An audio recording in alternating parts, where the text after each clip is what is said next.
Coming up later, we showcase Sir Richard Branson on the red carpet for Virgin America. And up next, business growth consultant Ken Courtright shares tips on how to succeed online with your own authority website. And we are with expert Ken Courtright, who's going to be giving us his best advice, his secret sauce to any entrepreneur who wants to elevate their website or purchase a new website. Hey, Ken. Any pressure? No, none whatsoever. Thank you. So seriously, in about a couple minutes here, we want your best stuff. So are you prepared? I'm good to go. You're good to go. Gotcha. All right. And so, action. if someone asked me if I only had to do one thing to succeed online, what would it be? I would have to say this. I would go to a tool. Assuming there's a website up and running and it has some content already in it, I would put the 3 key phrases that site already ranks for, or the 3 key phrases you want that site to be found on. So again, I'll pick on, say, cupcake recipes. If you already dominate how to make a cinnamon cupcake and how to make a pumpkin cupcake, but you want to grow the site further, if I only have to give one piece of advice of how to grow it, and I'm going to do this for some methodology that's free or nearly free, which is the methodology we use on 500 plus sites, it is this.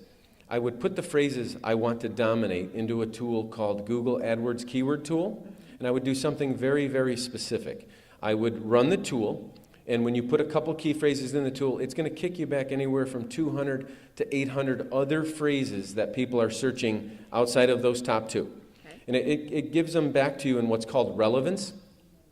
I would export that into an Excel spreadsheet.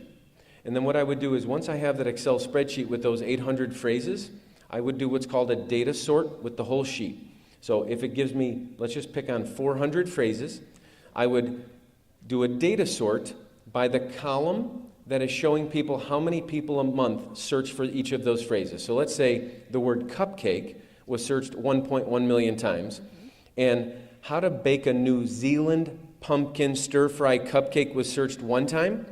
If I did the data sort from the biggest at the top to the New Zealand, whatever I just said, at the bottom, which got searched 1 time, what I would tell people to do is spend your life trying to get Google's attention. And there's a slight secret sauce that we have, and it goes like this, and anybody can do it. If you data sort by the biggest words, key phrases at the top and the small guys at the bottom, the odds are 99.999% that nobody's ever written on those ones at the bottom. So if there's something that's only been searched, say, 10 times, and you write on it, and you title your piece of content with that one phrase, there is a really, really good chance, since nobody else written on it, if somebody searches for it a month later, which might even be you would show up on the top of page 1 of Google. Do you follow that? Yeah. So watch this.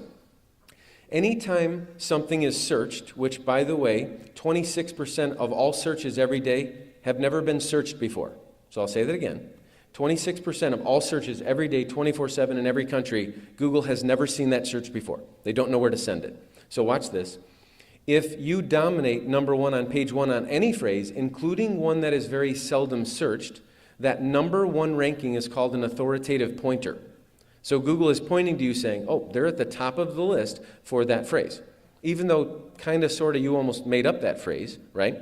So, but then what I would do is I would tell, say, my daughter, who might do a cupcake recipe next summer, I would say, Kara, here's a keyword silo of 400 phrases. You're going to write on this one down here first. Nobody's searching on it, but I want you to write on it anyway. And then a month later, it'll probably be on page 1 of Google, if not number 1. And then I'm going to have her write on the one above it, and the one above it, and the one above it, and the one above it. And what's going to happen is you're actually writing on search phrases that aren't that commonly searched. But a few months go by, and all of a sudden Google looks at you as an expert in 26 different categories. Now here's what's great about Google. They have spiders that crawl the site. They don't mark an authoritative pointer for a big word or a small phrase. They just mark an authoritative pointer. So the reality is, if you're starting to dominate the small ones, Google actually looks at your site as authoritative.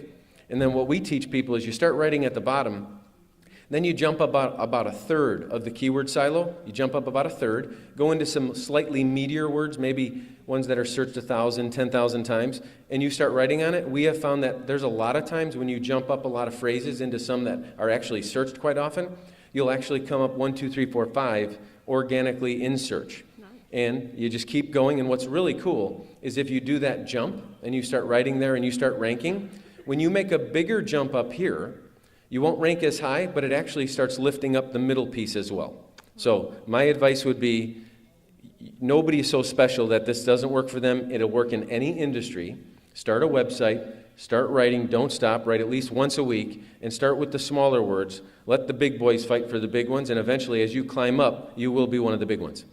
Start from the bottom up then, right? Exactly. Well, thank you so much for your time, Ken, and we continue success to you. Thank you so much. Thanks for having me.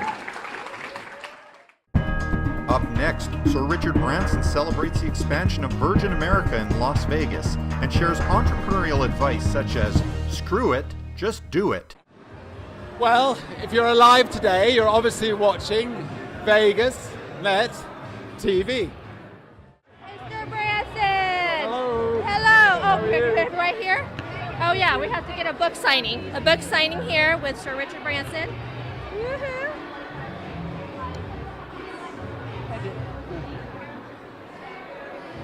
All right, so I hear it's quite the party bus coming here from LA to Las Vegas.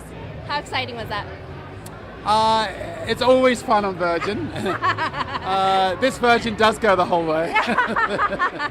And no, it's great to be here. Last time I came to Las Vegas, we did San Francisco to Las Vegas, and they thought, wouldn't it be fun to take him to the top of the Palms and he can jump off the top? And I hit my bum hard on the side. That wasn't so good. How's your bum? Can you give it a rub? Much better now. Wow, that's going to go down in history for me. Thank you so much. I will never wash this hand. But anyway, we've had a fun day. Not quite as hairy as the last time. Well, you know, Tom Cruise was on Jimmy Fallon last week, and they want to go on into space with you. And they said they wanted to be one of the first to RSVP. Would you take Jimmy Fallon, and would you take Tom Cruise with you? I would be delighted to take Tom Cruise and Jimmy Fallon. They told you they wanted to fly? Well, that's what they said on the show. Okay, well then I'll have to ring them up and I'll get them up there. So that'd be great. Jimmy, Tom, look, I hooked you up. Don't forget that, right? Well, are you going to come? I'm with child right now. You are? Yes, so... Congratulations. Well, thank you. I, too, went all the way. What do you mean by with child? With child, I'm pregnant. How long? I'm due in September, so about 4.5 months. Oh, how exciting. That's great. Yeah, Your first baby? I'm sorry? My first, yes. Fantastic. Yes. It took me 15 How about years. two? Yeah, I was going to say, your children are really successful, and I want to talk to you about success. And first of all, raising a successful family. How do you instill moral values, but yet let them go after and pursue their own dreams, even if it may not seem, well, who am I talking to? I was saying the most logical. I think you won't have any problem, but I think you just got to have so much love in a family. So both, ideally mum and dad staying together, and lots of trust, being able to talk to each other about anything.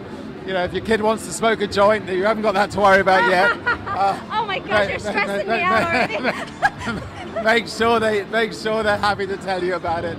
And anyway, just I think unreserved love for each other, and then the family can flourish. So we've been lucky. So we're very lucky. So it worked out well.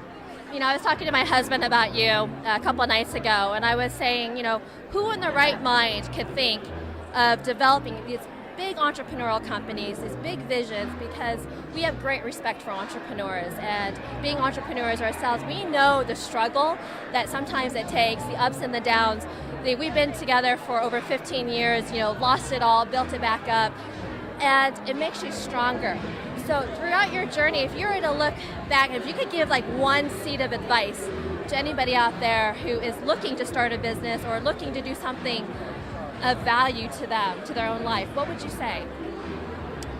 Well, first of all, you have to think, what is a business? A business is simply creating something that's going to make a real difference to other people's lives. So if you have an idea that can make a real difference to other people's lives, then give it a go, and surround yourself with great people. I mean, all a business is in the end is a group of people. Make sure that they feel passionate about it, and just screw it, just get on and do it, and hopefully you won't fall flat in your face. And if you do, pick yourself up and try again. And on that happy note, good luck with your baby. Thank you so much. Excuse me. Cheers. Thank you. I got good luck from you. You kissing my belly. I love it. Thank you. All right. Bye. Thank you, guys. I kiss your babies. Uh, No, what's the name? What's his name? if it's a boy, it's Micah. Right. If it's a girl, it's Mylin. Mylin. I think it's Mylin. Richard just called it. It's a girl. Mylin.